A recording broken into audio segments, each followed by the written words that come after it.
जय माँ भगवती।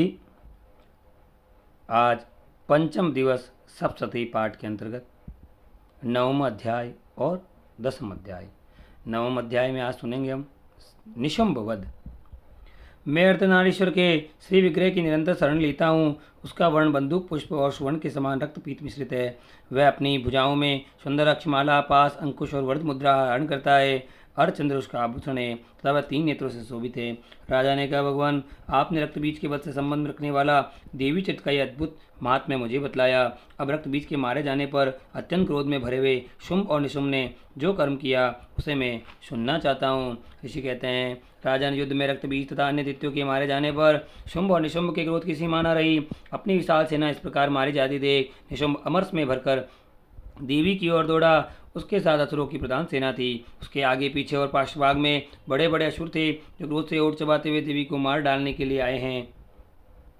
महाप्रगामी शुंभ भी अपनी सेना के साथ मातृगणों से युद्ध करके क्रोध व चंडिका को मारने के लिए आ पहुंचा। तब देवी के साथ शुंभ और निशुंभ का घोर संग्राम छिड़ गया।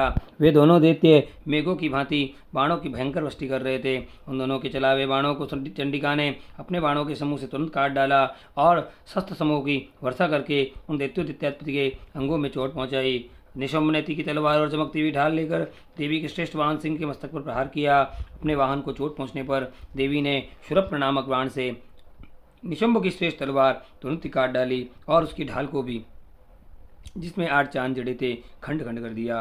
ढाल और तलवार के कट जाने पर उस असुर ने शक्ति चलाई, किंतु सामने आने पर देवी ने चक्र से तो उसके भी 2 टुकड़े कर दिए। अब तो निशुंभ क्रोध से चल उठा और उस दानव ने देवी को मारने के लिए शूल उठाया, किंतु देवी ने समीप आने पर उसे भी मुक्के से मारकर चूर्ण कर दिया। तब उसने गदा घुमाकर चंडी के ऊपर चलाई, परंतु वह भी देवी के त्रिशूल से कटकर भस्म हो गई।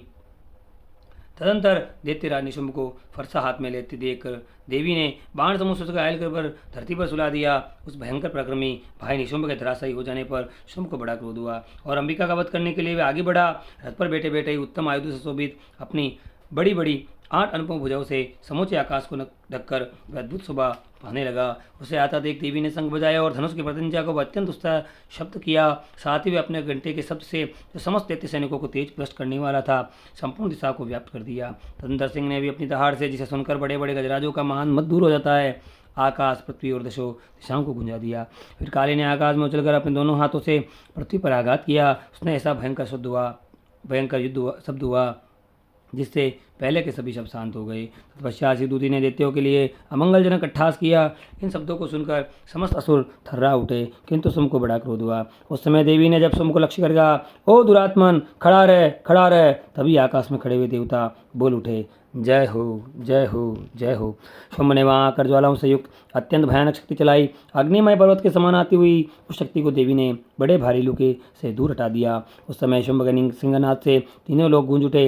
राजा ने उसकी प्रतिध्वनि से वज्रपात के समान भयानक शब्द हुआ, जिससे अन्य सब शब्दों को जीत लिया। शुंभ के चलाए हुए बाणों के देवी ने और देवी के चलाए हुए बाणों के शुंभ ने अपने भयंकर बाणों द्वारा सैकड़ों और हजारों टुकड़े कर दिए। तब क्रोध में भरी हुई चंडिका ने शुंभ को शूल से मारा। उसके आघात से मूर्छित हो वह पृथ्वी पर गिर पड़ा। इतने में निशुंभ को चेतना हुई और उसने धनुष में हाथ में लेकर बाणों द्वारा देवी, काली और सिंह को घायल कर डाला। फिर उस दैत्यराज ने 10,000 बाहें बनाकर चक्रों के प्रहार से चंडिका को आच्छादित कर दिया। तब दुर्गम पीड़ा का नाश करने वाली भगवती दुर्गा ने कपित होकर अपने बाणों से उन चक्रों तथा बाणों को काट गिराया। यह देख निशुंभ दैत्य सेना के साथ चंडिका का वध करने के लिए हाथ में गदा ले बड़े वेग से दौड़ा।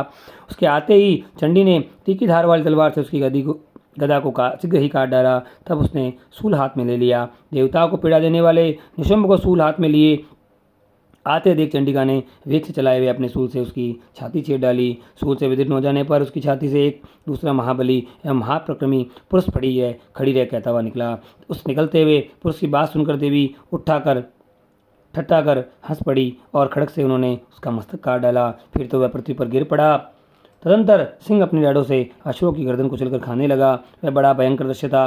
इधर काली तथा शिवदूत ने भी अन्यान्य दैत्यों का भक्षण आरंभ किया। कुमारी की शक्ति से विदीर्ण होकर कितने ही महादैत्य नष्ट हो गए। ब्रह्माणी के मंत्रपूत जल के निस्तेज होकर कितने ही भाग खड़े हुए।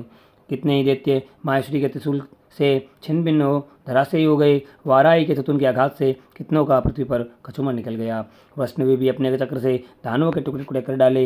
इंद्री के हाथ से छूटे हुए वृद्ध से भी कितने की प्राणों से हाथ धो बैठे। कुछ असुर नष्ट हो गए, कुछ समय महायुद्ध से भाग गए और कितने ही महाकाली शिवदूती तसिंह के ग्रास बन गए।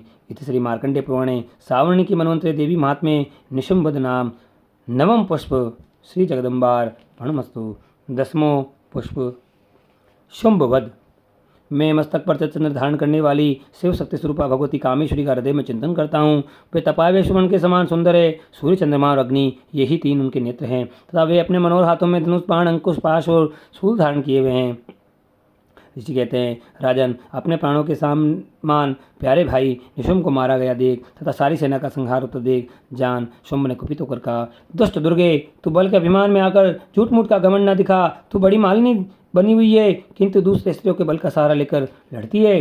देवी बोली, ओ दुष्ट, मैं अकेली ही हूँ, इस संसार में मेरे सिवा दूसरी कौन है? देख, ये मेरी ही विभूतियाँ हैं, अतः मुझ में ही प्रवेश कर रही है। तदंतर ब्राह्मणी आदि समस्त देवियाँ अंबिका देवी के शरीर में लीन हो गई। उस समय केवल अंबिका ही रह गई। देवी बोली, मैं अपने ऐश्वर्य शक्ति से अनेक रूपों में यहाँ उपस्थित हुई थी, उन सब रूपों को मैंने समेट लिया है। अब अकेली ही युद्ध में खड़ी हूँ, तुम भी स्थिर हो जाओ। ऋषि कहते हैं, तदंतर देवी और शुंभ दोनों में सब देवताओं तथा दानवों के देखते देखते भयंकर युद्ध छिड़ गया। बाणों की वर्षा तथा तीखी शस्त्रों व दारुण अस्त्रों के प्रहार के कारण उन दोनों का युद्ध सब लोगों के लिए बड़ा भयानक प्रतीत हुआ। उस समय अंबिका देवी ने जो सैकड़ों दिव्य अस्त्र छोड़े, उन्हें दैत्यराज शुंभ ने उनके निवारक अस्त्रों द्वारा काट डाला। इसी प्रकार शुंभ ने जो 2 दिव्य अस्त्र चलाए, उन्हें परमेश्वर ने भयंकर हुंकार शब्द के उच्चारण आदि द्वारा खिलवाड़ में ही नष्ट कर डाला। तब उस असुर ने सैकड़ों बाणों से देवी को आच्छादित कर दिया। यह देख क्रोध में भरी हुई उन देवी ने भी बाण मारकर उसका धनुष काट डाला। धनुष कट जाने पर फिर दैत्यराज ने शक्ति हाथ में ले ली, किंतु देवी ने चक्र से उसके हाथ की शक्ति को भी काट गिराया। तत्पश्चात दैत्यों के स्वामी शुंभ ने 100 चांद वाली चमकती हुई ढाल और तलवार हाथ में ले उस समय देवी पर धावा बोल दिया। उसके आते ही चंडिका ने अपने धनुष से छोड़े हुए तीखों बाणों द्वारा उसके सूर्य किरणों के समान उज्ज्वल ढाल और तलवार को तुरंत काट दिया। फिर उस दैत्य के घोड़े और सारथी मारे गए। धनुष तो पहले ही कट चुका था, अब उसने अंबिका को मारने के लिए उद्यत तो भयंकर मुद्गर हाथ में ले लिया। उसे आता देख देवी ने अपने तीक्ष्ण बाणों से उसका मुद्गर भी काट डाला। इस पर भी वह असुर मुक्का तानकर बड़े वेग से देवी की ओर झपटा। उस दैत्यराज ने देवी की छाती में मुक्का मारा, तब उसने देवी ने भी उसकी छाती में एक चांटा जड़ दिया। देवी का थप्पड़ खाकर दैत्यराज शुंभ पृथ्वी पर गिर पड़ा, किंतु पुनः सहसा पूर्वत उठकर खड़ा हो गया। फिर वह उछला और देवी को ऊपर ले जाकर आकाश में खड़ा हो गया। तब चंडिका आकाश में बिना किसी आधार के ही शुंभ के साथ युद्ध करने लगी। उस समय दैत्य और चंडिका आकाश में एक दूसरे से लड़ने लगे। उनका वह युद्ध पहले सिद्ध और मुनियों को इसमें डालने वाला हुआ। फिर अंबिका ने शुंभ के साथ बहुत देर तक युद्ध करने के पश्चात उसे उठाकर घुमाया और पृथ्वी पर पटक दिया। पटके जाने पर पृथ्वी पर आने के बाद दुष्टात्मा दैत्य पुनः चंडिका का वध करने के लिए और उनकी ओर बड़े वेग से दौड़ा। तब समस्त दैत्यों के राजा शुंभ को अपनी ओर आती देख देवी ने त्रिशूल से उसकी छाती पर छेद कर उसे पृथ्वी पर गिरा दिया। देवी के शूल की धार से घायल होने पर उसके प्राण पखेरु उड़ गए और वह समुद्र द्वीपों और पर्वतों सहित समूच पृथ्वी को कंपाता हुआ पृथ्वी पर गिर पड़ा। तदंतर उस दुरात्मा के मारे जाने पर संपूर्ण जगत प्रसन्न एवं पूर्ण स्वस्थ हो गया तथा आकाश स्वच्छ दिखाई देने लगा। पहले जो उत्पात सूचक मेघ और उल्कापात होते थे वे सब शांत हो गए तथा उस दैत्य के मारे जाने पर नदियाँ भी ठीक मार्ग से बहने लगी। उस समय शुंभ की मृत्यु के बाद संपूर्ण देवता का हृदय हर्ष से भर गया और गंधर्वगण मधुर गीत गाने लगे। दूसरे गंधर्व बाजे बजाने लगे और अप्सराएं नाचने लगी। पवित्र वायु बहने लगी। सूर्य की प्रभा उत्तम हो गई। अग्निशाला बुझी हुई आग अपने आप प्रज्वलित हो उठी तथा संपूर्ण दिशाओं के भयंकर शब्द शांत हो गए। इति श्री मार्कंडेय पुराणे सावर्ण की मनवंतरे देवी महात्म्ये शुंभवध नाम 10वां पुष्प श्री जगदम्बार्पणमस्तु। जय माँ जगदम्बिके।